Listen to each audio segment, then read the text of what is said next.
On va parler maintenant des intérêts communs. Okay. Donc les intérêts communs beaucoup plus dans le sens de loisirs, de divertissement, de passion.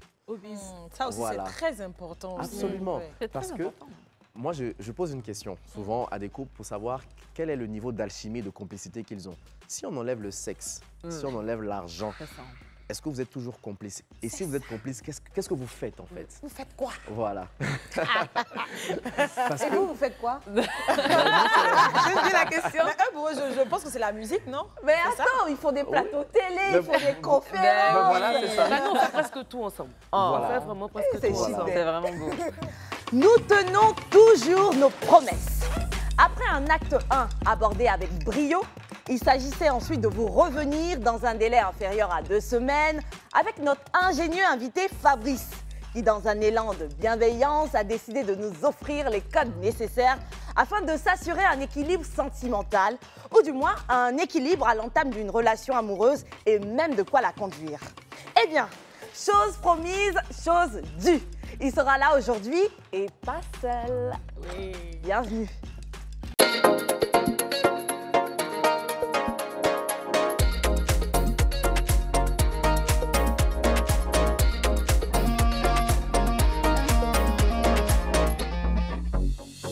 Merci de nous retrouver pour cette nouvelle journée club. Je suis aujourd'hui avec Niki et Marion.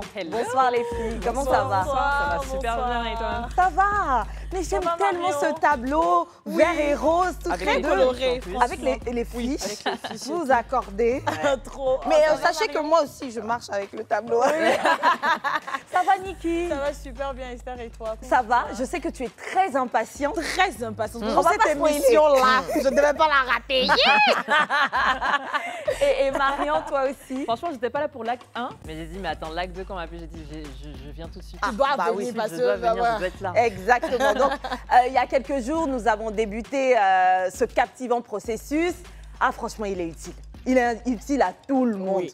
À moins d'être asexué, je ne sais pas moi, il est bien, il est toujours bien de suivre un accompagnement et une préparation qui aiderait tous célibataires à la recherche de l'amour sérieux, à trouver l'amour vrai. Aujourd'hui, c'est la seconde partie, elle le disait tantôt, et donc c'est la suite. Donc, tu as pu suivre le premier numéro, de bout en bout. De bout en Sûr, bout. sûr. Donc, tu le sais, le thème ce jour-là, c'était les bases d'une relation saine. Oui, Voilà. une Ok, relation bah c'est saine. parfait. Alors, il s'appelle Fabrice et il est avec sa femme aujourd'hui. Ils ont un ministère d'accompagnement pour tous les couples. Et aujourd'hui, c'est l'acte 2. Fabrice et sa femme, Flora Famoni, vont nous rejoindre maintenant, s'il vous plaît.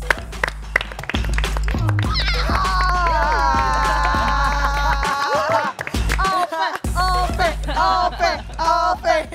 Fabrice, tu n'es pas la star aujourd'hui. Salut Flora, comment tu vas? Tu vas bien? Allô, Oh ça non, je suis une va? de tes fans, franchement. Oh mon Dieu, merci beaucoup, ça fait plaisir de vous voir. Quelle beauté, quelle simplicité. À la fois, je sais pas moi. Exactement. Non, et puis je les- sens les beaucoup mots. d'amour quand je les regarde comme ça. C'est beau l'amour. Beaucoup Flora. de paix, beaucoup d'amour. En fait, on va se supporter, se soutenir en CP. Tu vas nous dire comment tu as fait pour le rendre comme ça. C'est trop important. Alors, on espère que toute femme a le droit d'avoir les mêmes vertus que Flora. C'est pas juste qu'elle est chanceuse, mais si on est bien concentré, on peut tous y arriver. Bien, je retourne à vous. Flora et Fabrice Famoni, les Famoni, bien enchantés de vous voir. Aquaba sur le plateau du club. Flora, et donc toi, tu vas nous parler un peu plus de toi. Qu'est-ce que tu fais dans la vie? Ok, donc là, moi, je suis salariée en actuariat. Ok. J'ai étudié en actuariat à l'Université de Montréal au Canada. Et puis aussi, on a deux business. Donc, Standard Divin, que vous connaissez, c'est une chaîne où on parle aux célibataires, aux couples, aux personnes en cheminement pour pouvoir trouver l'amour et le garder. Ce qui est une c'est ça. différence. C'est ça. Et puis, en deuxième lieu, une autre business qui parle de tout ce qui est concert. Organisation de concerts, chant, D'accord. musique au Canada. Voilà. Donc vous êtes quoi dans l'événementiel et ensuite on a cette chaîne d'accompagnement Exactement. qui est Standard Divin. Ouais. D'accord. Donc Fabrice, toi, tu disais être banquier d'affaires. Oui, exactement. Donc, je suis banquier privé. Où l'équivalent, c'est conseiller en gestion de patrimoine. Ok, voilà, je c'est vois. ça. Et Bien, aussi banquier entrepreneur privé. avec les deux Avec, entreprises. avec ta chérie, ta femme d'amour. Super. Rossi et Rossignola sont là aujourd'hui. On avait entamé quelque chose avec Rossi, mais avant cela, on va parler de cet événement qui s'est passé, si je ne me trompe pas, le 20 avril. Le 20 avril, oui. C'est cela. On regarde cet élément en vidéo et puis on revient juste après parce qu'il faudrait que vous nous expliquiez tout.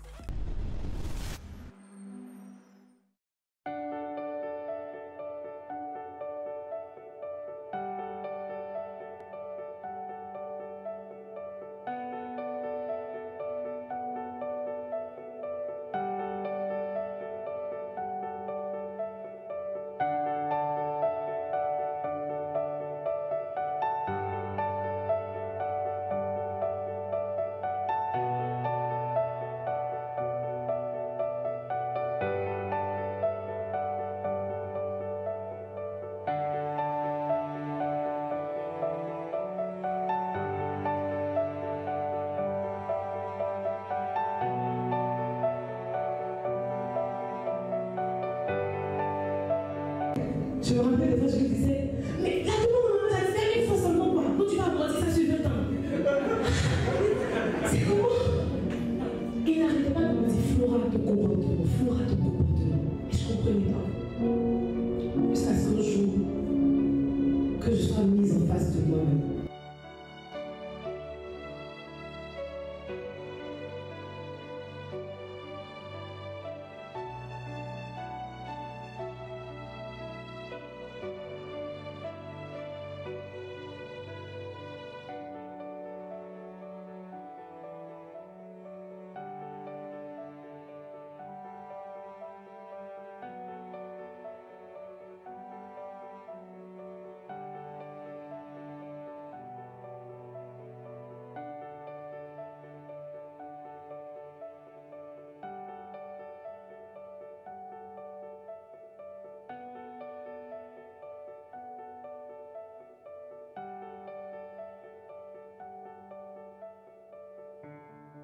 Félicitations.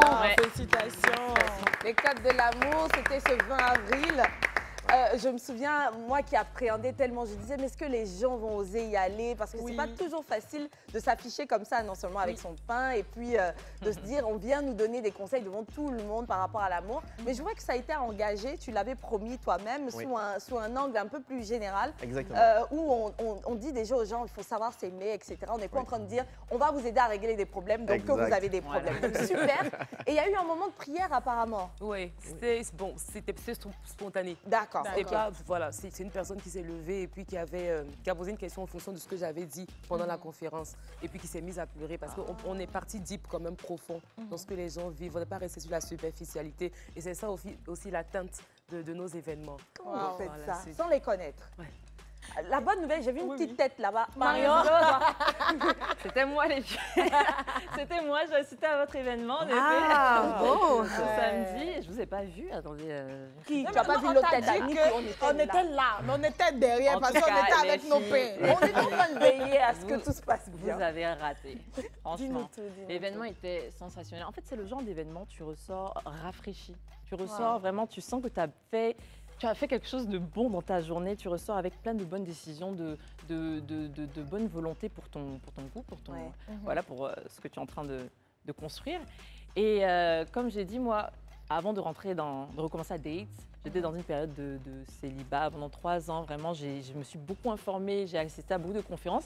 Mais c'est l'une des conférences, honnêtement, où j'ai senti le plus d'ouverture de la part des personnes présentes. Il y a eu énormément de partage, mais de partage vraiment profond. Je vous dis que la personne pour qui on a prié s'est vraiment ouverte.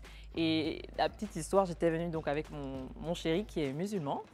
Et quand il écoutait, il me glisse à l'oreille. Mais vous êtes décomplexés chez vous les chrétiens, vous parlez de toi à cœur ouvert comme ça.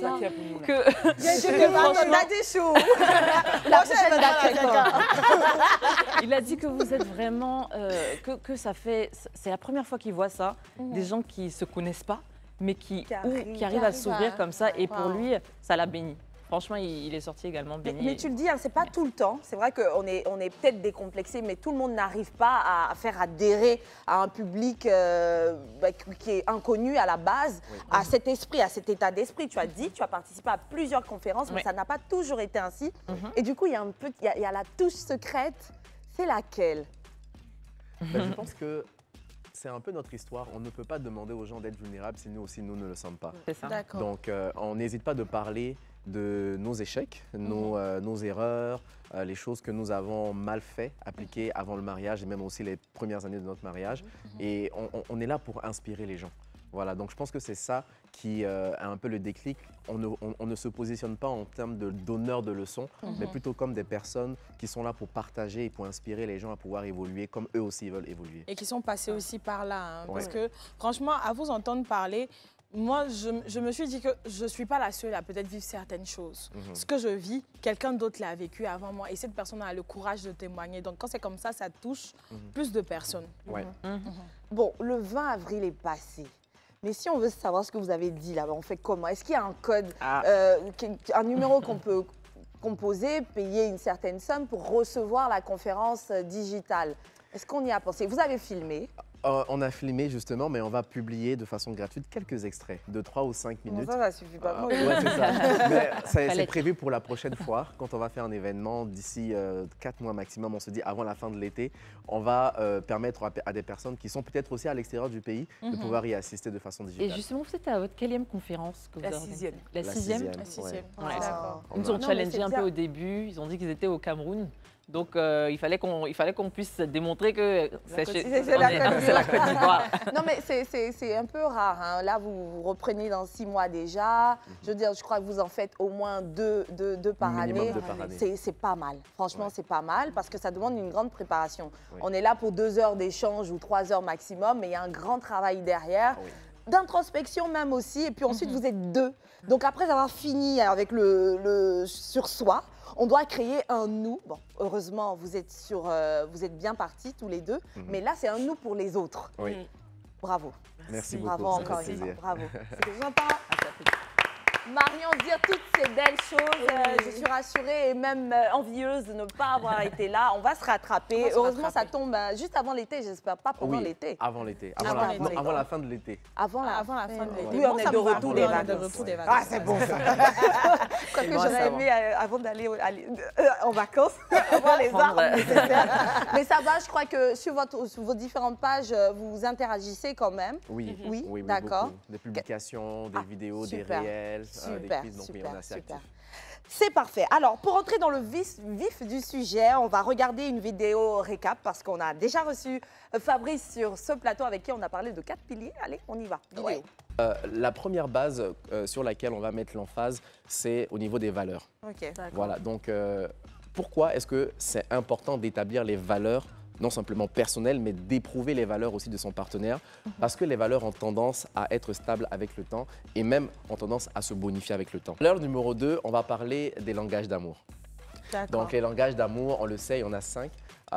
Ce sont les paroles valorisantes, les cadeaux, les services rendus, etc. Et ça, c'est très important en fait de mettre l'emphase. Pourquoi? Parce que souvent, on vient dans une relation, on se sent bien, on aime la personne et on veut l'aimer à notre façon. On part vers le numéro 3, après avoir compris les valeurs, après avoir être prêt à se mourir pour exprimer le langage d'amour de son partenaire. Qu'est-ce qu'on fait d'autre? On va aller dans la conséquence du langage d'amour. C'est l'éducation sexuelle ou les rapports sexuels, la sexualité dans le couple. Fabrice, on va pas te mentir. Et puis numéro 4, c'est quoi? Le numéro 4, c'est la gestion des conflits.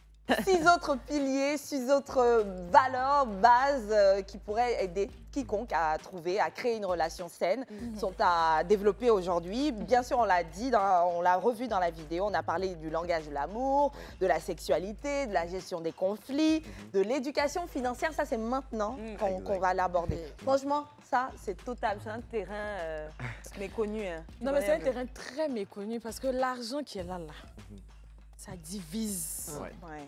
Même les couples les plus amoureux, ça les divise. Mais Marion, tu le disais dans les loges, c'est l'une des causes des principales des divorces. Des divorces, en effet. Je pense qu'ils pourront le confirmer également. En tout cas, que ça c'est partout, hein. En Oui, oui. Afrique, en Europe, en Asie. L'argent est un véritable problème. Chacun a son rapport avec l'argent. Donc, comment on arrive à conseiller des personnes sur cela? Quand on se met en couple, c'est bien de poser des questions au sujet du rapport à l'argent avec son partenaire. Quel genre de Donc, question? Ben, c'est de poser déjà comment est-ce que tu gères ton argent, sans parler forcément de montant, en fait.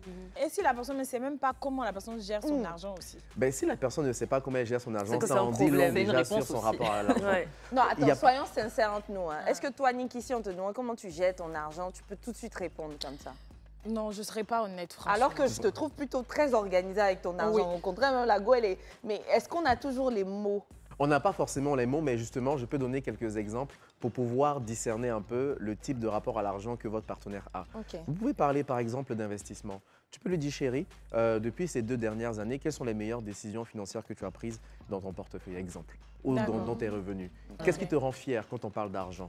En termes d'investissement, est-ce que tu es plus immobilier, bourse? Qu'est-ce que tu écoutes régulièrement pour t'éduquer financièrement? Quels sont tes rêves dans ta vie? Quels sont les principes financiers que tu appliques pour être, par exemple, la personne que tu es aujourd'hui? Ce sont des questions, en fait, qui vont amener forcément la personne à faire ressortir la culture générale qu'elle a en termes d'argent. Parce que le rapport à l'argent va être influencé par 2 choses. Soit la famille dans laquelle on a grandi, donc comment est-ce que les parents nous ont traités avec l'argent. Vous allez voir que, par exemple, il y a des familles qui, à partir de 18 ans, commencent maintenant à donner un argent de poche à leurs enfants. Ça veut dire qu'entre 10 ans, 12 ans, 14 ans, l'argent était un sujet tabou. Donc maintenant, on voit des gens qui sont des jeunes adultes et puis ils n'ont pas de conception de l'argent, ils n'ont pas la valeur de l'argent. Voilà, et c'est pour ça que justement dans le rapport à l'argent, nous on a fait dans les masterclass, on le voit, on a plusieurs profils en fait. On a des personnes qui sont très dépensières et quand ça arrive dans le couple, ça crée beaucoup de problèmes. Donc, on ne respecte pas le budget, on ne sait pas où l'argent s'en va, on a du mal en fait à suivre et on n'arrive même pas à planifier le futur parce qu'on dépense tout le temps et il manque de l'argent. Donc là, maintenant, on va venir voir, ah, tu te maquilles trop, tu en fais trop, pourquoi tu achètes trop. Tu achètes trop. Voilà, donc ça crée vraiment, ça peut créer même la suspicion ou bien les cachotteries. À ce sujet-là, qu'est-ce que vous conseillez d'avoir un compte commun ou compte séparé, gestion vraiment indépendante ou les deux? Alors, nous, on n'a pas de réponse universelle. Ça dépend de chaque personne. D'accord. Si vous avez un compte commun alors qu'un de vous est très dépensier, vous mettez en fait la famille En en danger. danger. Voilà. Donc, on a des personnes qui sont très dépensières. On a des personnes qui sont très avares, très égoïstes.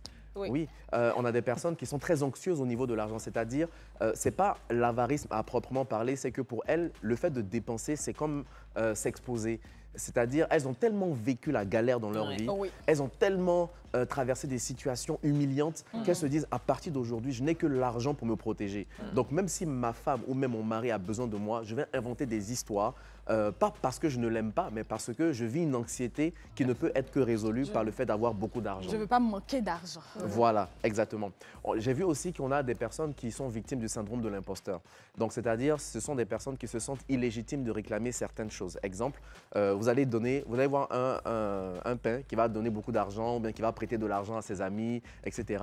Et puis, il aura beaucoup de difficultés à demander d'être remboursé. Donc, on arrive dans le mariage, il aide sa famille, il aide les amis, les cousins, les tantes, parce que c'est quelqu'un de très généreux. Mais comme il ne demande pas d'être remboursé, ou bien quand il ne va pas au bout de ses efforts, il met au péril en fait sa femme qui a aussi des besoins, les enfants. Et même, il manque d'ambition parfois. Il y a un manque d'ambition professionnelle, demander une revalorisation salariale, prendre des initiatives. On voit beaucoup aujourd'hui les couples qui, la femme est très intellectuelle, très ambitieuse, très vaillante et l'homme, il se suffit de son salaire et il n'a pas cette ambition-là d'augmenter ses revenus. Et ça crée beaucoup de friction en fait. Parce que la femme va maintenant se retrouver à couvrir une plus grande portion des charges de la maison, des vacances, des loisirs, etc. Donc c'est quand même très problématique quand on est victime de ce syndrome-là, d'essayer de le détecter déjà avant de se marier en fait. Mais quand on le détecte, qu'est-ce qu'on doit faire? Est-ce qu'on laisse tomber cette personne parce que nos visions sont totalement différentes? Ou alors est-ce qu'on se lance dans un processus de changement? Est-ce qu'on a le droit même de changer cette personne? qui est dans sa zone de confort et se dit que bah, ça va, ça me suffit. Comme ça. On a le droit en fait de lui partager nos aspirations, mais le changement est produit par soi-même. Donc ça, c'est un principe en coaching, c'est que le changement, tant qu'une personne n'a pas décidé, n'est pas intentionnel, il n'y aura aucun changement. Mais c'est de là maintenant, il faut apprendre à se connaître. Avec les différentes bases là, c'est sûr qu'il y aura des bases où on ne sera pas nécessairement satisfaite à 100%, parce qu'il n'y a personne qui est parfait et qui nous correspond. Exactement. Voilà. 100%. Et c'est là où on va parler de qu'est-ce que je suis prêt à tolérer par rapport à ce que l'autre personne me rapporte en termes d'épanouissement et de stabilité. Voilà. Mais moi, j'ai une question. Oui. Alors, il y a des cas où ni l'un ni l'autre ont ce type de problème. OK, l'homme ou la femme est assez studieuse dans sa gestion de l'argent, pas de dépenses farfelues, visionnaire, ambitieux, etc. Mais le silence financier. Oui. C'est-à-dire, on s'est mis en couple. Il n'y a pas de Il n'y a pas de transparence. transparence. Il n'y a pas de transparence. Okay. Comment est-ce qu'on est censé gérer ça? Alors qu'on a l'assurance que l'autre ne fait pas n'importe quoi avec son argent. Enfin, normalement. Ouais. Mais il se trouve qu'on n'est pas informé, ou du moins la personne, l'un ou l'autre, ou tous les deux, ne veulent pas informer le partenaire de ce qui se passe. Mais la première Est-ce que c'est question. une... Oui, en fait, c'est normal selon la définition qu'on a du mariage. D'accord. Ouais. Alors, nous, notre définition à nous du mariage, c'est en fait la mise en commun de tout. C'est pas forcément le fait de te donner les accès de mon compte bancaire, pour qu'il y ait une police derrière moi pour savoir exactement qu'est-ce que je fais avec mon argent et vice-versa. Mais c'est vraiment un partage, c'est une unité. Oui, c'est ça, c'est un projet. Voilà. C'est un projet qu'on bâtit ensemble. Et dans le Normalement. projet, je ne suis pas seule, on est deux. Donc, on est censé partager des choses ensemble, notamment les finances, savoir ce que tu gagnes. Et ça, normalement, ça ne devrait pas gêner. Et s'il y a une gêne, parce que je ne veux pas dire, j'estime que peut-être c'est ma vie privée, j'estime parce que peut-être j'ai beaucoup plus d'argent que madame ou vice-versa, j'ai reçu par exemple un héritage familial et que ça ne concerne pas le couple, ou alors j'ai vécu déjà des trahisons financières, de la manipulation dans le passé. Généralement, ce sont ces raisons-là qui vont venir. Ben, c'est essayer de voir justement comment est-ce qu'on peut établir un contrat de mariage en fait, pour pouvoir nous protéger mutuellement advenant une séparation ou un divorce. Parce que ce qui arrive, Esther, c'est que quand il arrive un divorce justement et qu'on n'a pas planifié la succession, donc c'est-à-dire je ne sais pas ce que tu as comme bien, C'est ça. tu ne sais pas ce que j'aime comme bien, lorsqu'il arrive un décès, il va y avoir une succession et si ça n'a pas été préparé en avance, il peut y avoir beaucoup de catastrophes envers le conjoint survivant et même aussi les enfants. Bon, à ce niveau-là, on a du mal à suivre par moment. Hein. Finalement, est-ce que la loi est toujours respectée ou non? Mais OK, on revient à ce que nous-mêmes, on essaie d'établir pour s'en sortir. Alors, ce contrat de mariage, est-ce que, dans le fond, il protège celui qui est mieux placé? Comment est-ce que lui, il le prendrait? Et comment est-ce que la personne qui est censée gagner moins arrive à convaincre l'autre de signer un contrat de mariage ou c'est elle qui finit bénéficiaire s'il y a décès, comme tu le dis? Voilà pourquoi quand on dit qu'on Lui parle ou d'argent, quand on parle d'argent, c'est là que les vraies émotions ou les vraies valeurs des personnes ressortent. Voilà. Donc, nous, on va toujours, en fait, prioriser le sens de la bienveillance et de la responsabilité. Quand vous voyez qu'il y a une différence significative de revenus et que vous voulez vivre avec cette personne, ou alors même vous marier, vous avez en fait un devoir moral de veiller à ce qu'il n'y ait pas trop de disparité entre vous. Parce que la disparité, les écarts de richesse vont créer beaucoup de frustration. Il y aura une forme d'injustice, veut ou veut pas. Et ça va faire partir justement d'une autre base qu'on va voir tout à l'heure au niveau de la gestion de la famille. Pourquoi? Parce que quand on est dans ce cas de figure-là, parler de contrat de mariage, c'est un peu comme parler en fait de testament. Vous voyez, dans la culture africaine, quand on parle d'argent, quand on parle de mort, quand on parle des événements qui les sont... gens Oui, les gens le prennent très mal. On Même le la prend très séparation mal. de biens, on le prend très mal. Voilà, Pourtant, ce n'est pas exactement. quelque chose de mauvais en soi. Non, tout à fait.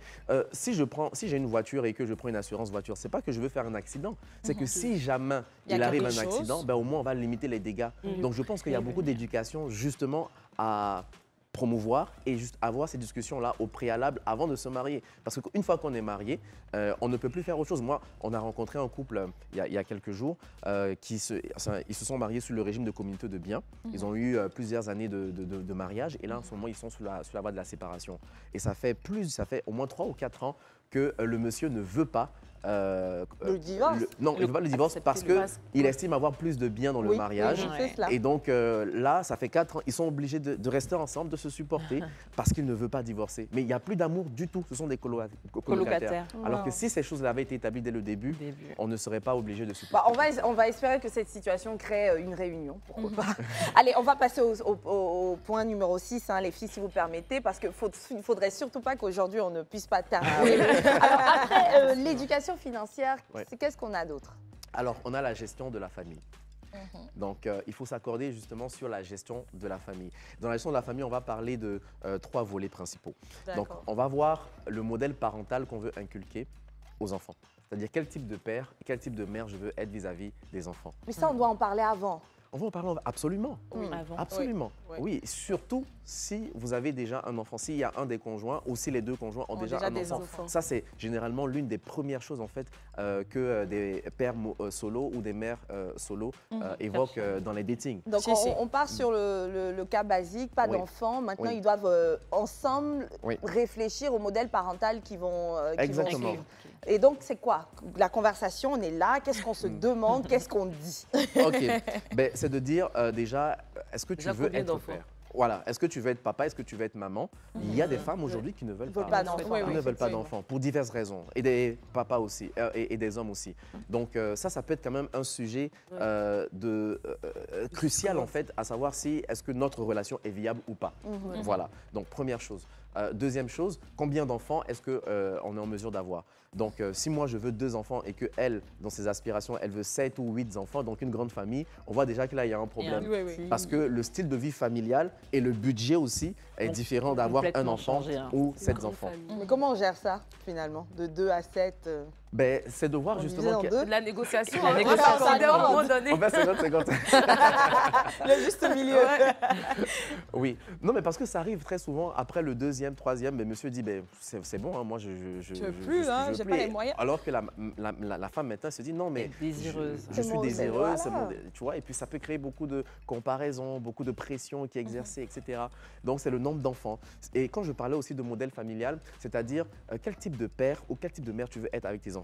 Ça veut dire quoi? Ça veut dire que, en fait, avant de... Vous savez, dans la vie, on ne peut pas être quelque chose ou quelqu'un qu'on n'a pas visualisé dans son esprit. D'accord. Si ce n'est pas conscient, on va reproduire de façon inconsciente un modèle qu'on a déjà vu. Et si, par exemple, on a eu un papa, je parle dans le cas de l'homme, un papa qui a été distant émotionnellement avec ses enfants, qui pour lui, être un bon père, c'est emmener ses enfants à l'école et emmener de l'argent à la maison. Alors que pour vous, en tant que femme, vous ne voulez pas avoir ce genre de père, peut-être parce que vous êtes éduqué et vous savez que ce genre de modèle parental n'est pas suffisant, ou que vous-même, vous avez eu un papa qui était très proche, affectif de vous. Ce qui va se passer, c'est que si vous ne parlez pas de cette conception-là de la parentalité, vous allez avoir des enfants, et puis vous allez toujours être comme en déphasage. Mais tu n'es pas attentionné, tu ne parles pas aux enfants, tu es tout sur ton téléphone, les enfants ont besoin de toi. Et ça va créer en fait des conflits. Et les enfants vont voir ce conflit en disant que « Ah, mais maman parle toujours mal à papa, papa aussi et tout. » Papa n'est jamais là. Et ça expose en fait. Donc c'est vraiment de se demander quel type de mère aussi j'ai envie d'être envers mes enfants. Est-ce que j'ai envie d'être... Comment est-ce qu'on corrige par exemple les enfants? Est-ce qu'on frappe les enfants? À quel moment? Comment? Et ça aussi, c'est problématique aussi. Hein, oui, beaucoup. Parce qu'il y a des personnes comme moi, par exemple, j'aime pas qu'on frappe trop les enfants. Exactement. Si je suis avec un partenaire qui frappe trop les enfants, moi, mes émotions, directement, je réagis. Voilà. Parce que j'aime pas. Bon, voilà, Niki ne veut pas frapper, et puis peut-être le partenaire en face se dit que quand tu gâtes trop l'enfant, il ne comprend pas. Qu'est-ce qu'il doit faire? Bon, alors, c'est déjà de se demander quels sont les besoins primaires d'un enfant. Donc là, il faut avoir beaucoup de connaissances. Quels sont les besoins primaires d'un enfant selon les différentes stades, les différentes saisons de sa vie. Et puis, généralement, ce que j'ai observé, c'est qu'il y a beaucoup d'influences culturelles là-dedans. Moi, on m'a dit, ah, moi, quand je faisais une bêtise, ma maman, elle m'a frappé jusqu'à et puis je n'ai plus refait. Mais il faut comprendre qu'aujourd'hui, la violence physique et la violence verbale créent beaucoup plus de traumatisme que de bien-être dans la vie de l'enfant. Donc, je pense que c'est déjà avoir ce genre de discussion avec son partenaire. Je comprends ta question, hein, mais en fait, il ne faut jamais dire, il faut jamais trancher, moi, c'est comme ça. et c'est rien. bon. Il faut Donc, comprendre aussi l'enfant voilà. qui est devant soi, hein, Voilà. parce que les enfants sont différents de l'un à Voilà. l'autre. Non, le problème, c'est que là, on est face à un couple qui n'a pas encore d'enfants. Oui. On est face à un partenaire qui, par exemple, a réussi malgré un modèle parental que nous, qu'on n'acquiesce pas. Et aujourd'hui, il pourrait te dire, moi, je suis un homme, et puis ce serait vrai, par exemple, accompli, équilibré, alors qu'on m'a frappé, alors qu'on m'a crié dessus. Et je Ouais. pense même que c'est grâce à tout ça que je suis ce que je suis aujourd'hui. Oui. Alors que, curieusement, tu es aussi une femme équilibrée, au même titre que lui, mais toi, ça a été que de la douceur chez toi, à la maison. Alors, comment on arrive à se convaincre ou comment est-ce qu'on trouve un terrain d'entente quand on a bien fini, tous les deux, mais avec un modèle sans traumatisme, même, Sans peut-être traumatisme. Et sans c'est- Exactement. peut-être, Oui. voilà. Ça, c'est... C'est-à-dire le conjoint ou la conjointe n'est pas traumatisé alors qu'on l'a beauté. c'est rare. Et puis, Ça, c'est rare, hein, franchement. enfin, C'est rare. je n'en sais rien. Selon ce qu'ils se Selon ce disent qu'ils et selon disent, ce ok. qu'ils semblent Ouais. observer, peut-être qu'il a su guérir aussi de ses blessures et il ne veut pas l'admettre. Mais en tout cas, là, il va très bien. Il n'y a pas de blessure, il n'y a pas de Oui. traumatisme. Oui. Comment on arrive à se convaincre que finalement, la bonne formule, c'est celle à laquelle moi, je pense? Alors Esther, la bonne formule, en fait, va dépendre du type de cœur de l'enfant. Parce que nous, on dit souvent, les parents enfantent le corps, mais c'est Dieu qui donne le cœur. Ça. Donc, l'enfant peut naître et puis il peut accepter, sans beaucoup de traumatisme ou de blessures émotionnelles, une correction avec, voilà, où on frappe l'enfant, etc. Ça peut. Frapper en ce moment en compte griffe, c'est pas battre. Voilà, Ah oui, pas oui, battre, donc ça, oui, bien on entendu, ne bien entendu, oui, l'encourage bien pas entendu. du tout. Voilà. Donc, il peut en effet accepter ces choses-là. Et aussi, la correction enlève la folie dans le cœur de l'enfant. Ça arrive. Mais il y a des enfants qui sont tellement sensibles. Oui. Il y a des enfants qui... en fait, il faut ne pas généraliser pour dire que comme moi, j'ai grandi comme ça, alors c'est sûr et certain que mes enfants vont accepter et vont supporter le même traitement. Ça, c'est une erreur. Oui. Il faut toujours se dire, mon enfant, je vais découvrir la personnalité, l'unicité, D'accord. la spécialité de mon enfant. Et ensemble, on va s'ajuster en fonction du bon modèle d'éducation qui convient à notre enfant. Exactement. C'est la Donc à ce moment-là, on disposition. ne prend pas de décision. On se dit, OK, Oui. l'enfant va venir, je Oui. ne sais pas quand, mais permettons-nous de l'observer. Voilà. Utilisons même peut-être d'abord la méthode douce. Voilà. S'il semble être récalcitrant, Oui. maintenant, toi, tu prends la main, tu fais ce que tu peux. Exactement. Pourquoi pas? C'est cela? Exactement. Et Ok. même dans la correction des enfants, toujours dans le modèle de la gestion de famille, il y a aussi à quel point est-ce que la belle famille intervient dans l'éducation des enfants. Ah ça, il faut en parler hein, avec son partenaire parce qu'il y en a qui préfèrent gérer leur cocon dans le cocon. Et ils n'y associent C'est pas ça les aussi, autres, hein. même pas les parents. Ouais. Allez, nous revenons juste après la pub. Chanceuse, nous sommes chanceux, tous chanceux avec vous. D'abord, aujourd'hui, les féministes sur ce plateau, Flora et Fabrice sont là aujourd'hui. Ils sont prêts, ils sont dévoués à la chose. Fabrice à Ouais. fond et sa femme admirative. Je ne sais pas si vous avez le bon angle, mais moi, ce que je vois, c'est... Vas-y, prêche. Mais C'est tu ce sais que je quoi partage. Bizarrement, à la conférence, moi, j'ai trouvé justement la dynamique inversée. J'ai Ah trouvé oui, parce que vraiment moi, je le voyais là assis, il était tout admiratif, il la regardait Mais ils ont comme ça, tout il se compris. disait, mais Ce que vous êtes Mais en je train de pense- me dire voilà. prouve qu'ils ont tout compris. C'est un Ouais. beau dosage, un beau mélange. Ça, ils ont dû y en discuter d'ailleurs avant de venir aussi. Écoute, la dernière fois, le vainqueur, c'était moi la star. Fabrice, aujourd'hui, c'est ton tour. C'est parfait. Je pense que c'est ça qu'il faut faire en fait. Apprendre à laisser l'autre briller par moment, Oui. selon la circonstance. C'est toi, écoute, Oui. tu es le plus adapté. Aujourd'hui, on va parler de finances. Franchement, si on entendait Flora parler, c'est vrai que beaucoup d'hommes qui nous suivent seraient sceptiques en se disant, bah, écoute, c'est parce qu'on parle d'argent que cette femme dit cela. Ouais. Mais quand on entend un homme, on a tous tendance, hein, je sais pas, c'est peut-être humain, c'est comme ça, à se dire, ok, il appréhende la chose et sa femme semble être d'accord, Oui. donc on part sur quelque chose de concret. Oui. Parfait, nous étions en train de partir au point numéro 7. Oui. Ouais. Alors, le prochain point, justement, tu as parlé de briller. On va parler maintenant des projets de carrière. Donc, quand deux personnes se mettent ensemble, nécessairement, il y a une activité professionnelle qui sera probablement liée en fait à chaque conjoint. Et dans les projets de carrière, c'est de se poser la question, ben, chérie, quel type d'homme, quel type de professionnel tu veux être en fait dans 5 ans, dans 10 ans ou dans 15 ans. Pourquoi c'est important? Parce que quand on parle en fait de carrière, il faut d'abord comprendre que l'être humain est doté de capacités, de dons, de talents et il va tirer nécessairement en grande partie son épanouissement ou sa réalisation, son accomplissement dans la pyramide de Maslow, c'est le dernier volet, hein, le besoin d'accomplissement, dans son activité professionnelle, dans son intelligence, dans son savoir. Et souvent, bon, avec notre réalité africaine aujourd'hui, on voit que le mariage très souvent est synonyme de diminution de l'étoile de la femme. Exactement. Parce que là, maintenant, elle va Suivre. voilà, elle va peut-être abandonner ses ambitions au profit de la famille. Ou alors partager son temps alors que... Exactement. Parfois, c'est un choix délibéré, elle assume, donc il n'y a pas de problème. Et à ce moment-là, il faut le spécifier dès le départ. Mais parfois, ce sont des contraintes et on n'a pas planifié. Vous voyez, par exemple, vous êtes des animatrices, etc. Vous êtes des femmes actives. Mais peut-être que si vous êtes avec un homme que vous rencontrez et puis pour lui, sa vision de la femme, c'est lorsque je me marie, tu ne fais rien du tout. Moi, je suis l'homme, j'assure tout. Donc, ta carrière, c'est en fait être maman. Et reste en pause. Non, bon, on ne va pas rester avec lui. Non, oui, on va rester. On peut pas. Merci bien. On a parlé de ça ici. C'est pas pour nous. On dit qu'il ne faut pas prendre mari des gens pour venir mettre à côté. Ok, donc ce besoin d'accomplissement, quoique c'est légitime si une femme décide que son accomplissement même, c'est de gérer sa famille. Donc ça aussi, voilà, on le respecte. Voilà, il faut le respecter et il faut trouver un équilibre. Dans aussi l'accomplissement ou la carrière, il faudrait en fait, d'une manière ou d'une autre, inclure votre conjoint ou votre conjointe dans votre réalité. Pourquoi? Parce que ça permet de favoriser non simplement l'unité, la complicité, et de comprendre en fait ce que vous vivez. Parce que souvent, les femmes arrivent à la maison, elles sont fatiguées. Celles qui travaillent du moins. Elles sont fatiguées et... bon. Fabrice, pardon, regarde la caméra là. Faut dire ça fort, Fabrice, pardon. Parce que c'est l'un des meilleurs passages. Tu as de belles phrases, Fabrice. Celles qui travaillent. Mais celles aussi qui sont femmes au foyer. Hein. Oui, bien entendu. Bien entendu. C'est vrai. D'accord, donc... Il y a la charge mentale aussi des femmes qui sont... Mais on parle sur celles qui travaillent. Et donc, tu disais.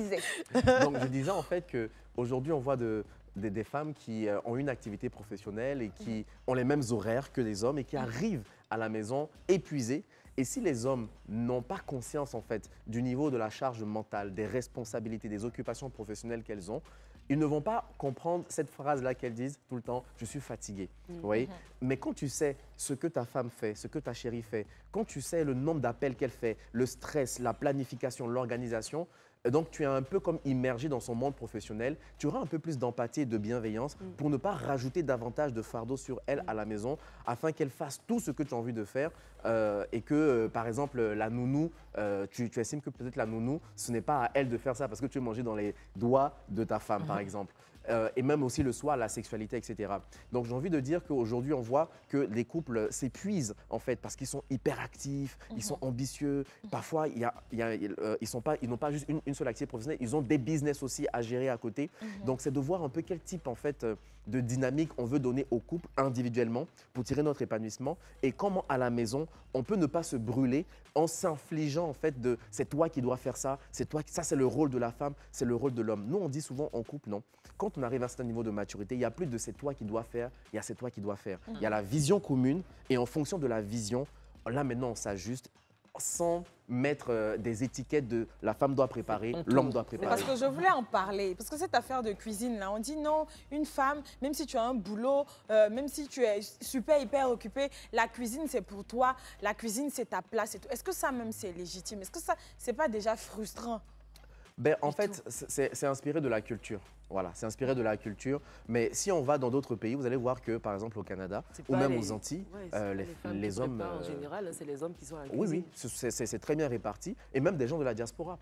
On pense que c'est parfois les Blancs ou quoi que ce soit. Non, c'est très culturel, en fait. Toi, en tant que femme, quand tu en regardes d'autres qui se retrouvent dans cette situation, toujours amoureuses de leur homme, un homme qui a été jusque-là très compréhensif par rapport à tout ce qui s'est passé jusque-là, ton indisponibilité, mais là, elle devient limite totale.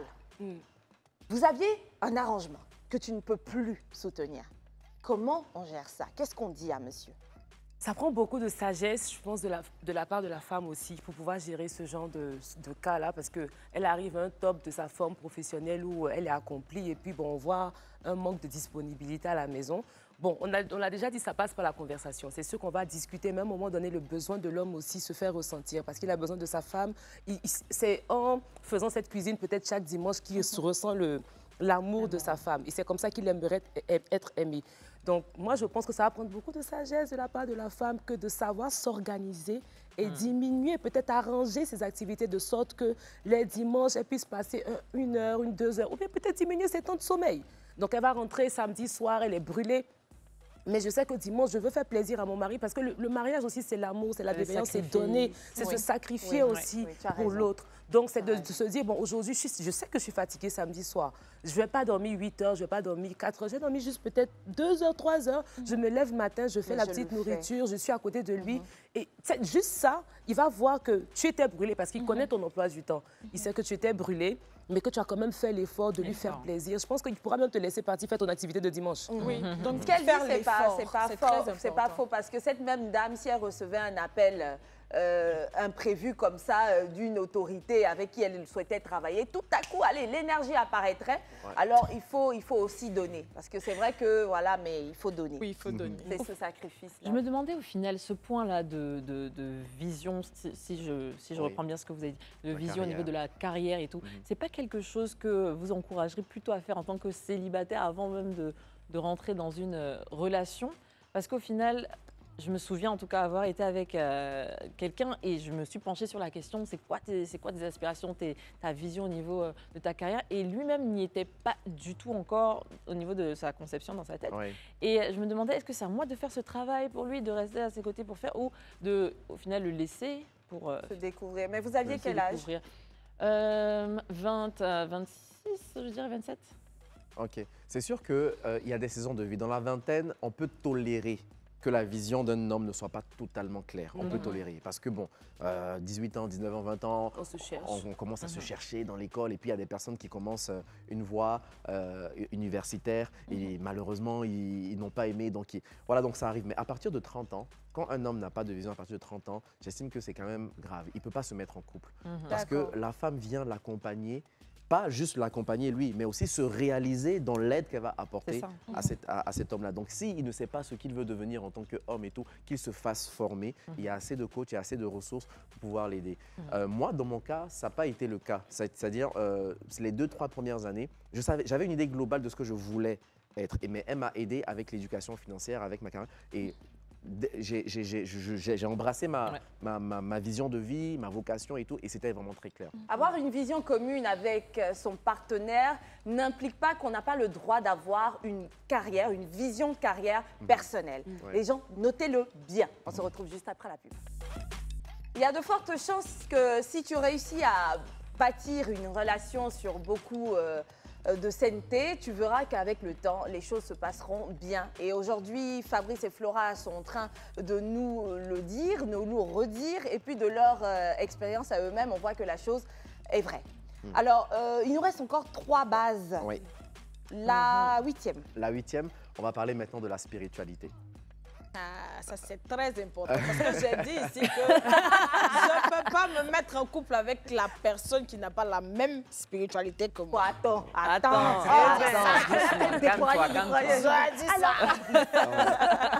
Alors, il faut savoir que la spiritualité aussi constitue une des bases importantes dans le couple. Pourquoi? Parce qu'on va voir de plus en plus des personnes qui vont associer leurs valeurs personnelles, leur vision de vie, leur moralité, en fait presque leur façon de vivre en fonction de leur spiritualité. Donc, nous, on n'est pas là pour dire est-ce que, par exemple, une personne de telle religion peut ou doit se mettre avec une autre personne. Ça va dépendre vraiment, encore une fois, de chaque personne. Donc, ce qu'il faut comprendre dans la spiritualité, c'est que la spiritualité, comme on l'a dit, va amener des interdits. Vous voyez? Donc, dans la spiritualité, par exemple, il y a quelqu'un qui va se dire, pour moi, mes enfants, ils doivent absolument venir dans le lieu de culte de ma religion. Moi, mes enfants ne doivent pas faire tel type de pratique. Ou moi, par exemple, dans ma maison, je veux mettre des statuettes, je veux prier tel type de personnages spirituels, etc. Si on se met avec des bouddhistes, si on se met par exemple avec aussi des catholiques, vous voyez, donc quelqu'un qui est protestant, chrétien protestant, il n'a pas ce genre de choses-là dans la maison. Oui, dans la exactement. maison, oui. Et ça peut constituer vraiment une gêne de savoir que je suis avec une personne qui n'a pas la même doctrine religieuse que moi, qui n'a pas la même spiritualité que moi, et il peut y avoir des conflits. La façon même de gérer les problèmes ne sera pas forcément la même. Quelqu'un, par exemple, qui dit « moi, j'aspire à être avec un homme où lorsqu'on a des difficultés, on se met ensemble et on prie ensemble. Alors que l'autre, qui soit non-croyant ou qui soit d'une autre spiritualité, va dire « non, pour moi, ce n'est pas la prière, c'est une autre façon de gérer. Donc, nous, on va voir au fur et à mesure des personnes qui vont se mettre ensemble, mais qui n'ont pas suffisamment en fait, discuté sur les compromis ou les concessions nécessaires pour se mettre ensemble dans le couple. Voilà. Donc, c'est important vraiment de savoir, bon, OK, toi, tu es de telle religion, tu crois en quoi? Comment est-ce que cette spiritualité va affecter le mariage? Est-ce que tu es à l'aise que moi j'aille dans mon lieu de culte et que toi aussi tu ailles dans ton lieu de culte? Est-ce que tu vas m'imposer à un moment donné, si je veux servir, par exemple dans mon lieu de culte, je vais avoir des positions, des responsabilités? Est-ce que tu es à l'aise à ce que moi en tant que mari ou toi ou moi en tant que femme, je puisse en fait m'épanouir spirituellement, avoir beaucoup d'attraction autour de moi aussi, parce que ça c'est une réalité, et que toi tu ne sois pas là pour m'accompagner?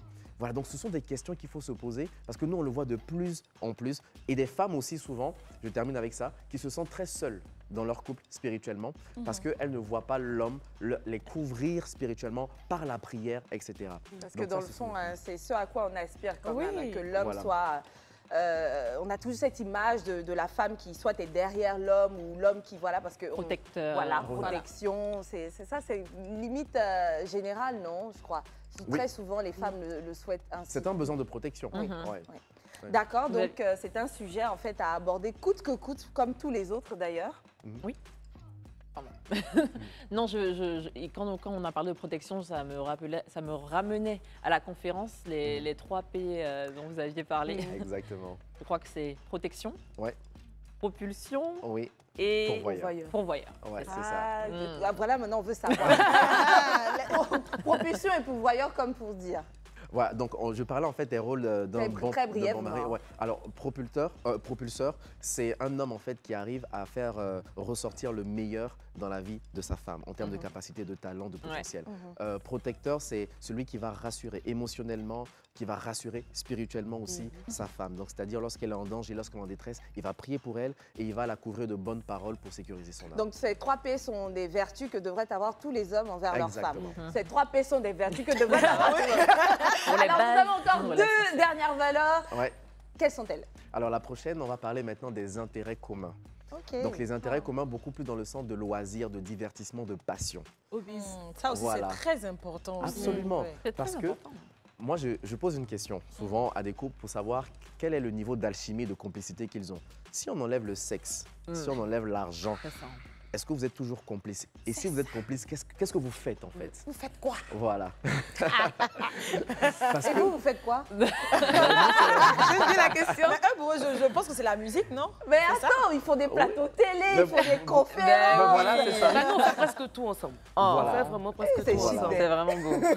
Non, mais en fait, souvent, on se pose la question de comment est-ce qu'on peut sortir de la routine. Mais on peut sortir de la routine d'un couple juste par les passions communes que nous avons. Vous voyez, donc s'il n'y a pas de passion commune, s'il n'y a pas de loisirs, c'est-à-dire moi j'aime parler de vacances, j'aime voyager, etc. Et toi, ton conjoint, bon, lui, ça lui dit pas du tout. Il n'a pas envie de sortir. Il n'a pas envie de sortir, etc. Mais qu'est-ce que vous avez de commun qui fera en sorte que vous ne voyez pas le temps passer?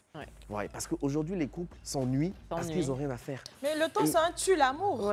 Mais qu'est-ce qu'on fait si on a des passions communes? Mais le problème, c'est que le partenaire ou la partenaire ne veut pas les vivre avec toi. Est-ce que ça, c'est normal? C'est même pas, je trouve que c'est même pas normal. Dans le sens où, par exemple, vous aimez, on va dire, le football. Mais vous aimez voyager, mais il ne veut pas voyager avec toi. Voilà. Mais il veut voyager avec ses amis. Ah, toi, tu aimes trop te plaindre, d'accord? Flora, tout le temps, tu te plains. Va aller regarder le match. Tu vas commencer à dire, il fait chaud. Tu vas commencer à dire, si, alors que tu aimes le foot aussi, Flora. Donc, moi, j'ai pas envie d'aller avec Flora. Ok, d'accord. Et pareil pour le voyage. Ok, ici, en fait, ça...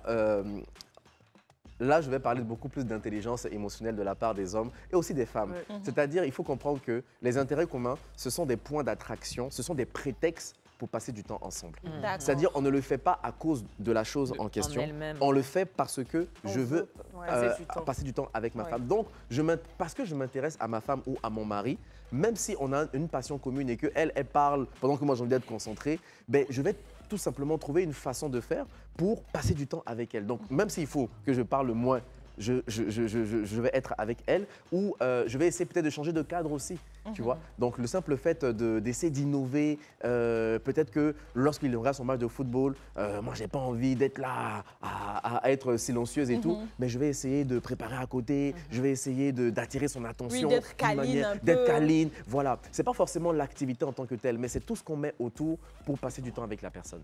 Faites des petites soirées à la maison. C'est important. Ouais. Numéro 10. Voilà. Le Le dernier. Là, on va parler maintenant des blessures émotionnelles, donc les blessures de l'âme.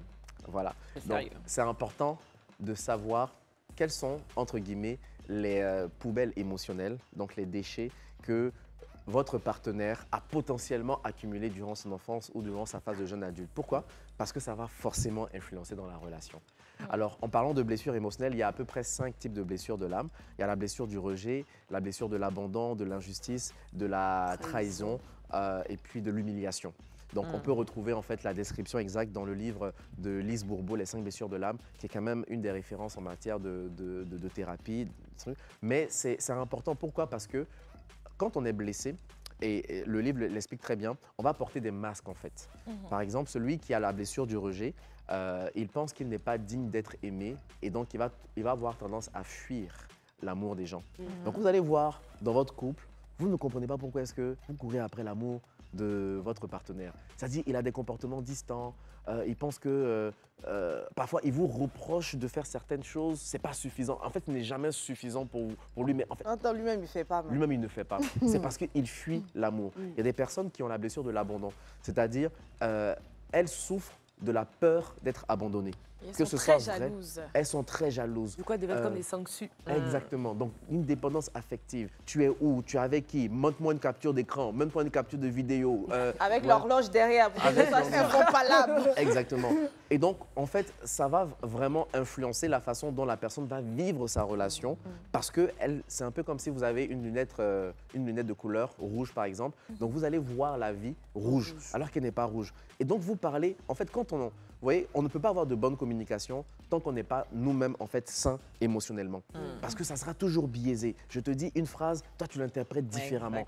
Parce que cette phrase-là fait écho au goût que tu as eu avec ton ex et donc tu commences à devenir très méchant, contrôlant. Et justement, nous on parle beaucoup de ces blessures de l'âme-là qui empoisonnent en fait les couples et qui les empêchent vraiment de vivre leur amour. Donc c'est important vraiment de poser des questions. Quelle est ta plus grande peur dans une relation, chérie? Qu'est-ce que tu redoutes le plus? Tu vois? Ça entraîne à vraiment revenir sur le passé, à creuser, absolument. à s'asseoir. Donc, vous conseillez d'évoquer les histoires passées, Mais il faut. Peut-être pas au début de la Voilà, relation. ça dépend. Qu'est-ce que vous en pensez, les filles? À quel moment, moi, je rencontre un gars, ça se passe bien, ça fait 1 mois, 2 mois, moi, devenu lui dit. Je me dis que ça dépend de la personne en face de toi. Si la personne a envie de t'écouter, si la personne se montre, comment je vais dire ça, attentif à ce que tu as vécu, je pense que tu devrais t'ouvrir. Oui, mais là, on parle, bien sûr, on veut tous s'ouvrir, mais le problème, c'est l'improbabilité que ça marche. Il y a des gens qui ne sont pas prêtes à ce que beaucoup de personnes connaissent leur intimité, leur vie. Oui. Donc là, on a une personne qui est là, tu aimerais bien, mais est-ce qu'il est là pour les bonnes raisons? Est-ce qu'il est là pour rester? Donc, ce qui fait que tu te fermes pendant longtemps jusqu'à ce qu'il réussisse à te rassurer. Donc, c'est pas évident tout ça. Mais bon, on a compris ce qu'il y a à faire.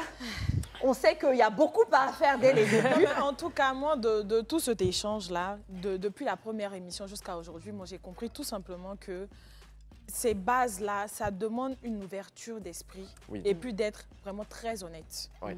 Est-ce qu'aujourd'hui, lorsque vous accompagnez des personnes, aujourd'hui, nous, on considère que vous nous avez accompagnés, vous nous avez refilé ces armes, il pourrait avoir un additif, c'est-à-dire un autre thème qui serait bon qu'on puisse échanger, sur lequel on puisse échanger avec vous, qui pourrait nous aider. Si je te disais, voilà, je vais être plus simple, si je vous disais à tous les deux, on relance une 3e émission, quel serait le thème sur lequel vous vouliez qu'on échange? Toujours dans l'optique d'aider des couples ou pas, d'aider des personnes. Ok. On n'a pas, personnellement, j'ai pas d'idée là maintenant. Peut-être que vous pouvez nous en suggérer. Et puis, moi, ce qui m'inspire, c'est les blessures intérieures. Non, les filles. C'est à ça que je pensais. Je pense qu'on est connectés. C'est ça que je pensais. Les blessures émotionnelles, là. Non, on essaie tous. Hein. On sait que c'est pas bien de porter tout ça pour avancer, même que ça nous freine. Donc, on essaie de travailler sur soi. Tu te penses guéri un matin, tu vois que quelqu'un actionne quelque chose, c'est pas Oui, guéri. parce qu'à cause des blessures, Exactement, même, il y en a traumatisme. même qui n'arrivent même pas à demander l'argent à leur mari. J'ai dit, c'est pas comment demander Parce l'argent que à quelqu'un son mari. a- C'était mon cas. Hein. C'était- C'était mon cas. Mais maintenant, tu demandes Ouais. et tu donnes. Bah, oui, bon. Super, super. Donc, ce serait pas mal d'en parler.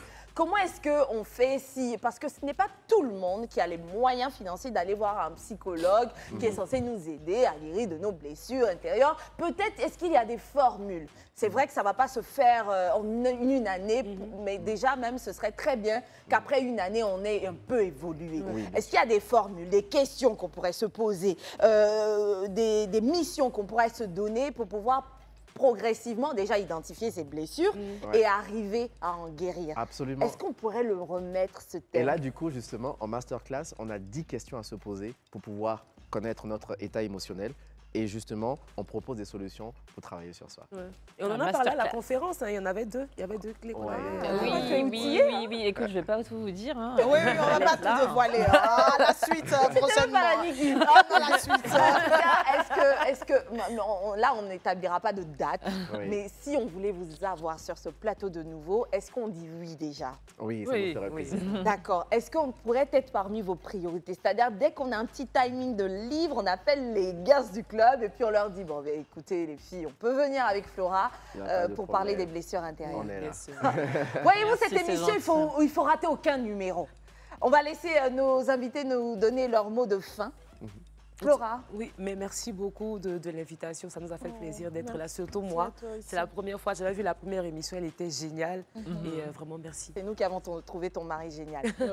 Voilà. On modère les paroles, mais c'est vraiment parce que tous les deux, je pense que vous vous êtes bâtis quelque chose de formidable. Et aujourd'hui, je crois que beaucoup de couples gagneraient à travailler, à collaborer avec vous. Merci également à toi d'être venu. Ça nous rassure. Fabrice? Ben, merci encore une fois pour l'invitation. On a été très honorés de partager ce temps avec vous. Et on espère que tout un chacun derrière vos écrans, célibataires, comme couple, comme mariés, vous avez pu tirer quelques leçons qui vous permettront justement de pouvoir attirer et vivre cet amour que vous méritez. Ils l'ont fait de gaieté de cœur hein, et surtout en voulant donner, offrir. Alors vous tous qui avez pu suivre l'émission, vous êtes bien partis. Pensez aux autres maintenant, partagez. Mettez les cœurs, et partagez à votre entourage pour qu'eux aussi puissent connaître déjà, pourquoi pas, ces 10 bases pour pouvoir fonder une relation saine. On vous le souhaite encore une fois d'être heureux et de vivre en paix, en harmonie dans vos couples. Merci et au revoir. Bye bye.